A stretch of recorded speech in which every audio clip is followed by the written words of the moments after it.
teman-teman semua. Terima kasih kesempatannya. Jadi pada pertemuan kali ini saya ingin mempresentasikan ATM ya, Automatic Teller Machine di mata kuliah Dasar Rekayasa Perangkat Lunak atau DRPL. Nah, sebelum lanjut ke presentasinya, di sini saya ingin memperkenalkan terlebih dahulu. Yang pertama, nama saya adalah Berliano Ridho Pratama. Lalu di sini ada teman saya, ada Ferdian Handoko, lalu ada Alvin Andrianto Ciputra, lalu ada Irgi Arfian, dan juga ada Muhammad Arabi Gusti Pasha Syafi'i. Oke, ini adalah daftar isi yang akan saya bahas. Yang pertama di sini saya akan bahas tentang deskripsi sistem terlebih dahulu, lalu tujuan dan maksud, batasan atau scope, stakeholder, user requirement, dan juga alur proses. Kita ke deskripsi sistem terlebih dahulu. Oke, jadi apa itu ATM? Nah, jadi ATM adalah singkatan dari Automatic Teller Machine, adalah sebuah sistem elektronik yang dapat memberikan atau melakukan pelayanan perbankan kepada nasabah yang di luar perbankan. Jadi secara singkat, ATM itu adalah sebuah alat yang dapat melayani nasabah perbankan untuk melakukan transaksi keuangan tanpa harus pergi ke bank. Nah, ATM ini biasanya ditempatkan di tempat-tempat yang strategis ya, seperti ada minimarket, lalu ada mall, ada SPBU, dan juga tempat-tempat strategis lainnya. Nah, tujuan dari ATM ini sebenarnya adalah untuk memudahkan proses perbankan ya. Jadi untuk teman-teman yang mau melakukan transaksi perbankan itu nggak perlu repot-repot datang ke bank lalu antri, nunggu segala macamnya. Kalian tinggal datang aja ke ATM terdekat. Ya walaupun saat ini ATM pun sekarang sudah antri ya. Nah, jadi sistem ATM ini dapat digunakan dengan memasukkan kartu ATM ya. Jadi kalau teman-teman buka rekening itu kan masih dapat kartu ATM, dan setelah dimasukkan ke mesin ATM, dia akan meminta verifikasi. Yang pertama adalah kode 6 digit PIN yang harus dimasukkan secara benar. Nah, apabila dia itu benar, maka nanti akan diarahkan ke transaksi selanjutnya. Apabila salah, maka akan memunculkan pop-up salah untuk masukkan PIN yang benar. Dalam kasus kali ini, yang akan kami analisis adalah proses transaksi keuangan penarikan tunai pada ATM BCA atau Bank Sentral Asia.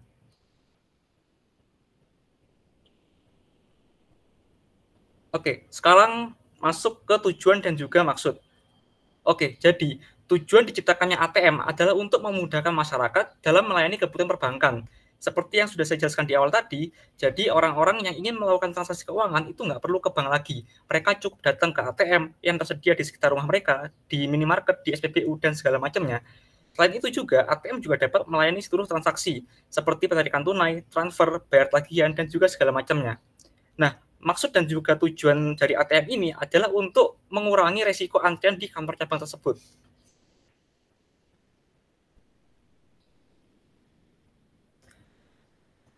Oke, selanjutnya adalah komponen pendukung ATM. Nah, jadi dalam satu mesin ATM itu terdapat beberapa komponen ataupun sistem yang saling bekerjasama satu sama lain demi terciptanya sistem ATM itu sendiri. Nah, untuk komponen-komponen dalam ATM itu, yang pertama adalah card reader. Jadi card reader ini adalah berfungsi untuk membaca kartu ATM dan juga melakukan validasi apakah kartu yang dipegang teman-teman itu sama dengan kartu yang terhubung ke nomor rekening. Lalu yang kedua adalah keypad atau untuk menginputkan angka pada mesin ATM. Jadi ini digunakan untuk memasukkan PIN dan juga memasukkan nominal transaksi. Selanjutnya adalah screen atau layar yang berfungsi untuk navigasi. Lalu yang selanjutnya adalah cash dispenser yang berfungsi untuk menyimpan uang. Jadi sebelum uang itu diterima oleh kalian, uang itu akan disimpan sementara dalam cash dispenser. Nah, cash dispenser ini dia sifatnya rahasia ya, karena hanya dapat diakses oleh vendor ATM maupun pejabat bank. Selanjutnya adalah receipt printer. Jadi receipt printer ini berfungsi sebagai print stroke ya. Jadi kalau teman-teman selesai melakukan transaksi itu kan pasti ada bukti notanya. Nah, jadi si receipt printer ini dia yang akan melakukan printnya. Lalu yang terakhir adalah network connection. Jadi ATM ini dia membutuhkan jaringan internet untuk berkomunikasi dengan server perbankan. Nah, biasanya kalau teman-teman lihat itu di sekitar ATM itu biasanya ada kayak semacam router ya dan juga seperangkat jaringan kabel. Nah, itu adalah salah satu bentuk jaringan ATM yang memungkinkan ATM dapat bekerja dengan normal dan juga baik. Oke, selanjutnya adalah kelebihan ATM. Yang pertama adalah 24 jam beroperasi. Lalu yang kedua adalah mudah dijangkau. Yang ketiga adalah dapat melakukan segala aktivitas perbankan. Yang keempat adalah mengurangi beban kerja pegawai bank. Jadi kelebihan ATM ini sama seperti maksud dan tujuan ATM itu diciptakan, yaitu untuk memudahkan masyarakat dalam melayani transaksi perbankan dan juga mengurangi beban kerja pegawai bank. Lalu selanjutnya adalah kekurangan ATM. Yang pertama adalah rawan tindak kejahatan. Nah, karena ATM ini ditempatkan di luar dari bank ya, maka secara nggak langsung bank itu kehilangan otoritas untuk mengontrol penuh akses ATM tersebut. Maka dari itu biasanya kalau teman-teman baca berita itu kan sering ya terjadi kasus pembobolan mesin ATM ataupun skimming dan juga pencurian kartu ATM ataupun pengkolonian kartu ATM. Lalu yang kedua adalah memiliki batasan transaksi per hari atau limit. Lalu yang ketiga adalah terdapat biaya tambahan apabila beda operator. Jadi apabila teman-teman itu pakai kartu ATM BCA lalu transaksi di ATM BRI itu biasanya akan kena cas ya. Kalau nggak salah sekitar 7.500 per transaksi. Lalu yang keempat adalah sering terjadinya kegagalan transaksi. Nah, terjadinya kegagalan transaksi ini itu biasanya diakibatkan oleh ATM yang kurang di maintenance oleh vendor ataupun pihak perbankan terkait, seperti itu. Kita masuk ke batasan atau scope. Jadi batasan atau scope adalah batas-batas yang ditetapkan untuk suatu proyek atau tugas tertentu. Nah, biasanya batasan atau scope ini mencakup ruang lingkup pekerjaan, tanggung jawab, sumber daya, dan juga hasil yang diharapkan dari proyek tersebut. Dengan adanya batasan atau scope ini, diharapkan sebuah perangkat lunak itu dapat menghasilkan suatu sistem yang tidak keluar dari sistem itu sendiri. Jadi nggak keluar dari batas seperti itu. Nah, untuk skop atau batasan transaksi pada menarikan tunai ATM, itu yang pertama ada kode SC1. Nah, di sini saya membuat sebuah kode sendiri ya, itu ada SC1, SC2, dan juga SC3. Ini berfungsi untuk memudahkan saya dan juga teman-teman saya dalam membuat skop. Yang pertama ada SC1, ini adalah berfungsi untuk autentikasi dan juga verifikasi pengguna. Nah, jadi ATM itu nggak mungkin bisa mengeluarkan uang sebelum kalian itu memasukkan kartu dan juga memasukkan PIN yang benar. Jadi ini adalah suatu bentuk autentikasi dan juga verifikasi pengguna ya. Jadi walaupun pengguna itu masukkan kartu, tapi kalau PIN-nya salah, ya mereka nggak bisa tarik tunai gitu, nggak bisa bertransaksi seperti itu. Lalu autentikasi ini juga memungkinkan kartu secara otomatis terblokir ya apabila pengguna itu salah masukkan PIN sebanyak 3 kali berturut-turut, seperti itu. Selanjutnya adalah SC02, yaitu transaksi. Jadi scope item ini meliputi proses penarikan tunai dan juga memasukkan data yang atau nominal uang yang ingin ditarik.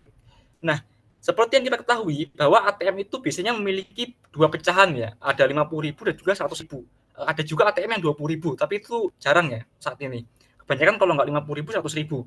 Nah, jadi ketika kita masukkan kartu, lalu masukkan PIN, itu kita akan dipilih ya, mau pecahan 50.000 atau 100.000 seperti itu. Lalu yang ketiga adalah pengambilan uang dan juga kartu. Nah, scope ini adalah meliputi pengambilan uang di cash dispenser dan juga penarikan kartu keluar dari card reader. Nah, biasanya apabila kartu itu belum ditarik ya, ini sebagai safety juga ya. Jadi apabila kartu itu belum ditarik, maka uang biasanya nggak akan keluar. Jadi ini untuk membatasi adanya konsumen pengguna ATM yang lupa untuk melakukan pengambilan kartu seperti itu. Oke, selanjutnya ada stakeholder. Jadi stakeholder adalah individu atau kelompok yang memiliki hak kepentingan dalam sebuah perusahaan atau proyek. Nah, stakeholder ini saya bagi menjadi dua ya, yaitu stakeholder direct stakeholder atau stakeholder langsung dan juga indirect stakeholder atau stakeholder tidak langsung. Dalam hal stakeholder langsung, di sini ada tiga. Yang pertama ada nasabah BCA itu sendiri, yaitu orang yang melakukan transaksi menggunakan ATM BCA dan juga nasabah seperti pada umumnya, seperti melakukan penarikan tunai, transfer, dan juga segala macamnya. Lalu yang kedua adalah karyawan BCA. Nah, karyawan BCA dalam hal ini digunakan untuk melakukan dan juga memantau proses transaksi teman-teman. Jadi misalkan teman-teman itu ada melakukan transaksi, pasti secara otomatis karyawan bank itu pasti tahu bahwa teman-teman melakukan transaksi. Yang ketiga adalah manajemen BCA. Nah, manajemen BCA dalam hal ini PT-nya, perusahaannya, itu berfungsi untuk mengembangkan dan juga memaksimalkan ATM BCA itu sendiri. Kan kalau misalkan ATM BCA itu rusak, maka ya perusahaannya rugi dong. Ini berhubungan dengan yang namanya trust, jadi kepercayaan terhadap perusahaan itu sendiri. Dan juga ini mempengaruhi kinerja dari BCA itu sendiri. Apakah itu akan menjadi citra buruk atau citra baik di masyarakat. Selanjutnya adalah indirect stakeholder. Nah, indirect stakeholder ini yang pertama adalah pemerintah. Nah, pemerintah dalam hal ini berperan sebagai regulator ya, atau orang yang menerbitkan peraturan perundang-undangan apabila nanti di suatu saat kemudian terjadinya suatu hal-hal yang tidak kita inginkan terkait dengan ATM, seperti misalkan ada kebobolan ATM seperti itu. Dalam hal ini, pemerintah sebagai regulator yang membuat fungsi peraturan perundang-undangan. Lalu yang kedua adalah pemasok atau vendor. Nah, jadi dalam menyelenggarakan transaksi perbankan dengan ATM, BCA itu tidak mungkin sendiri ya. Jadi mereka juga masuk vendor-vendor seperti Mastercard dan juga Visa itu untuk penyelenggara jaringan kartu. Lalu ada Huson itu adalah perusahaan yang membuat layar dari ATM BCA. Jadi kalau teman-teman ke ATM BCA itu kan ada watermarknya ya, Huson itu adalah pemasok layarnya seperti itu. Yang ketiga adalah masyarakat, walaupun bukan pengguna langsung, tapi masyarakat juga dapat memiliki kepentingan terhadap keberlangsungan sistem di BCA itu sendiri.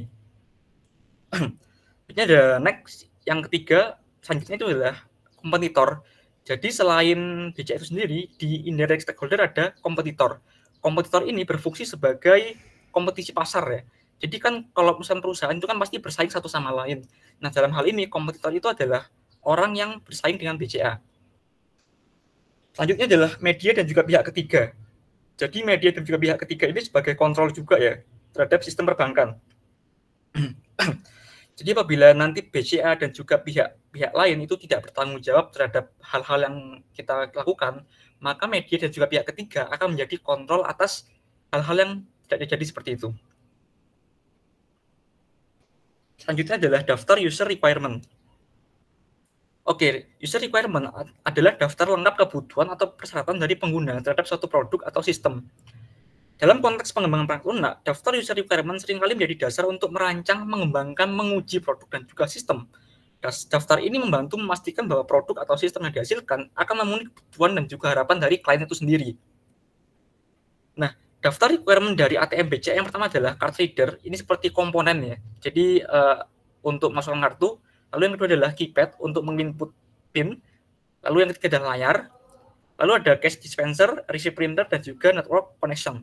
Jadi apabila ATM BCA itu tidak ada komponen-komponen ini, maka dia tidak akan berfungsi sebagai ATM yang seutuhnya. Jadi kayak ada yang kurang dan juga tidak bisa bekerja. Lalu ada security features. Security features ini kayak perangkat keamanan tambahan ya, seperti CCTV ataupun sebuah sensor yang dapat memanipulasi kecurangan. Dan juga yang terakhir adalah screen button.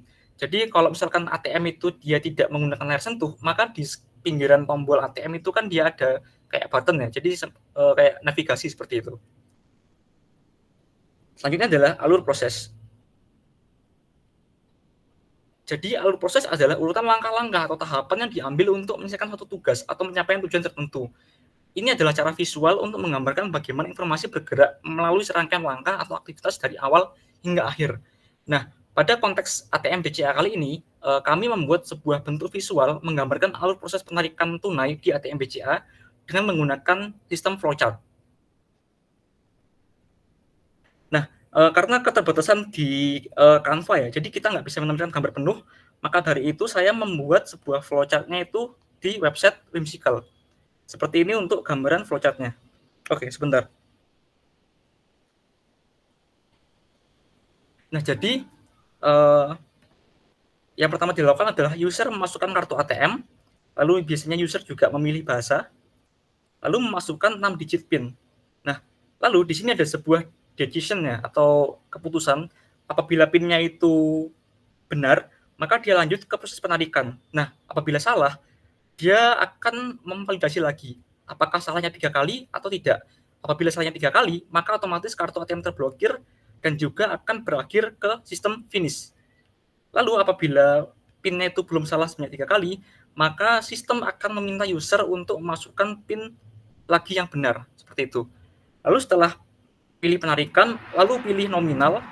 Selanjutnya, apabila nominal itu tidak tertera di layar ATM, maka sistem akan meminta untuk memasukkan nominal secara manual menggunakan keypad tadi ya. Jadi kita menginput manual. Lalu selanjutnya adalah ambil kartu ATM dan juga uang, dan juga yang terakhir adalah selesai. Jadi ini adalah suatu gambaran atau alur penarikan uang di ATM BCA menggunakan flowchart yang kami gambarkan. Untuk software yang kami gunakan yaitu kami menggunakan website Whimsical ya.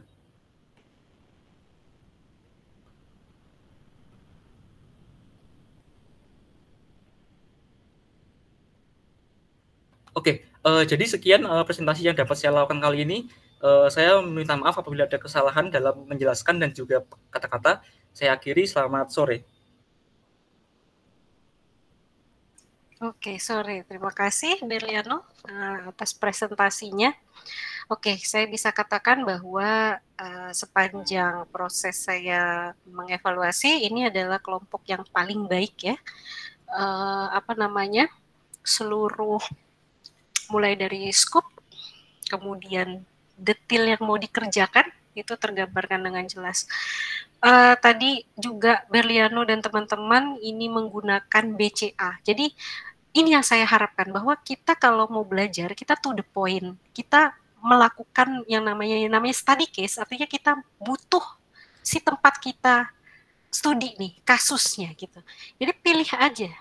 Kalau misalnya vending machine itu kan kemarin kendalanya adalah ternyata beberapa vending machine di kota kita itu sudah dinonaktifkan, udah nggak bisa dipakai lagi. Artinya ya udah kalian bikinlah vending machine perusahaan vending machine kalian. Nah kalau di sini timnya Berliano ceritanya menggunakan BCA gitu ya. Nah oke, ini udah to the point, 1 poin plus. Kemudian next apa namanya mendefinisikan scope, boleh.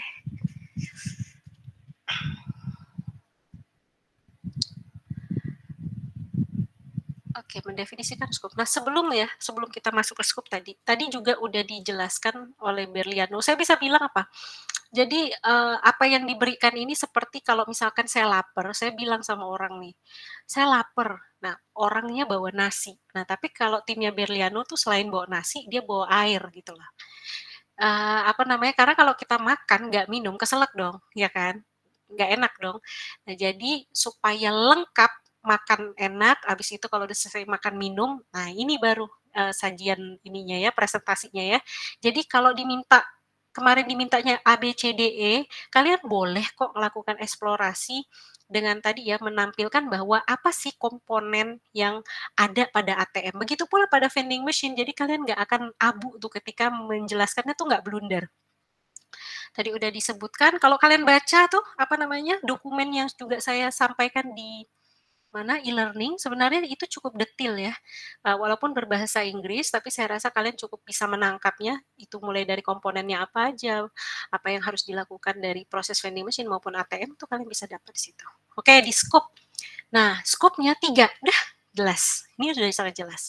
Kemudian digunakan apa namanya kode scope itemnya ya. Memang benar bisa digunakan SC maupun SCI, itu dikembalikan lagi saja kepada apa namanya pengembang. Nah, jadi ada autentikasi, verifikasi, kemudian proses transaksi. Nah, di sini didetailkan bahwa transaksi yang dimaksud itu adalah penarikan tunai.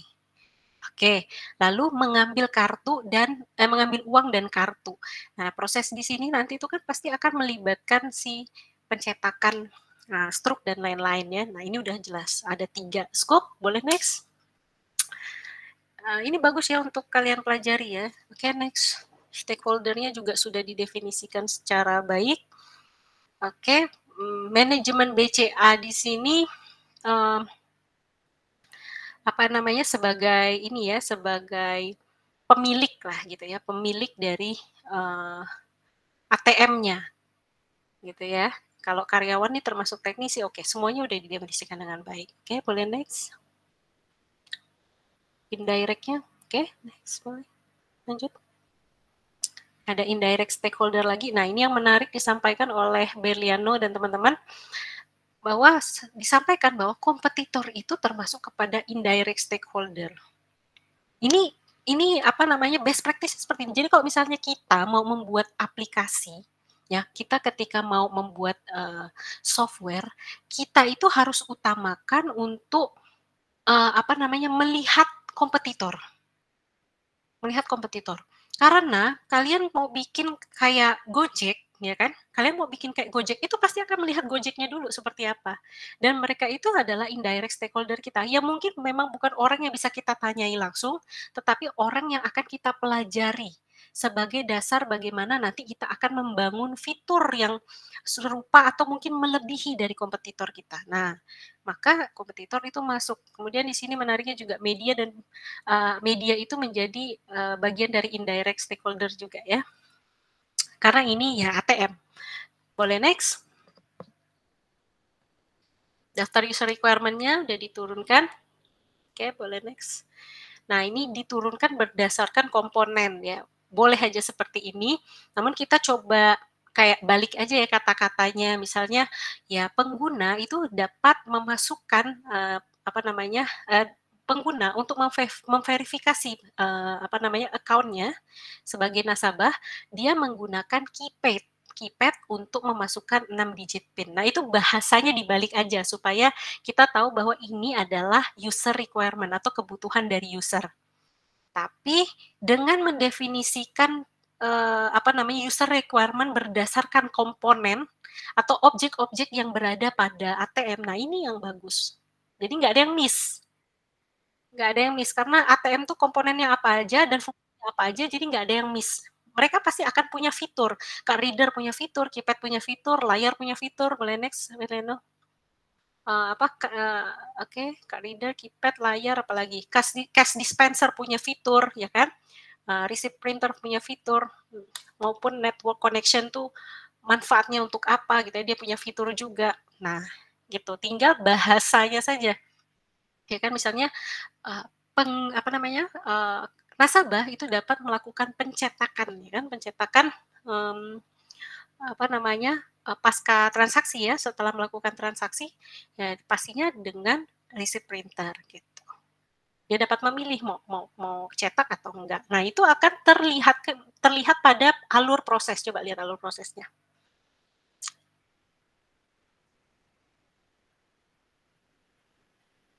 Nah, ini nah ini ada salah satu ini ya, menarik, mungkin boleh digunain oleh teman-teman ya.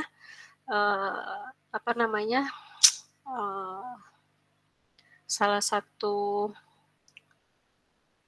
software untuk membuat diagram pakai Whimsical, boleh aja. Kalau Draw.io boleh aja, nggak masalah juga ya. Tapi nanti dicek update-nya, dia update apa enggak.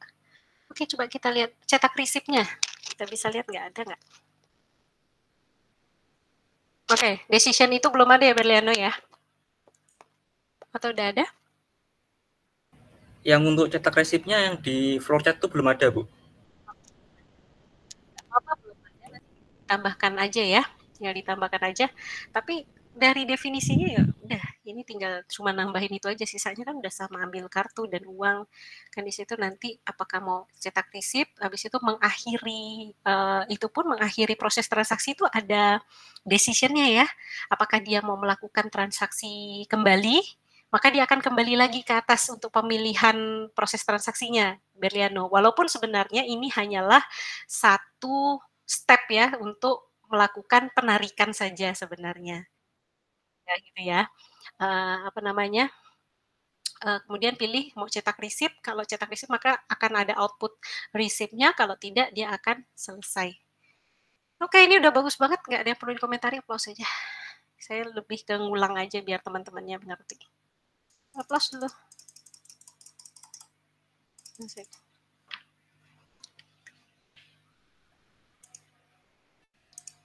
Permisi Bu.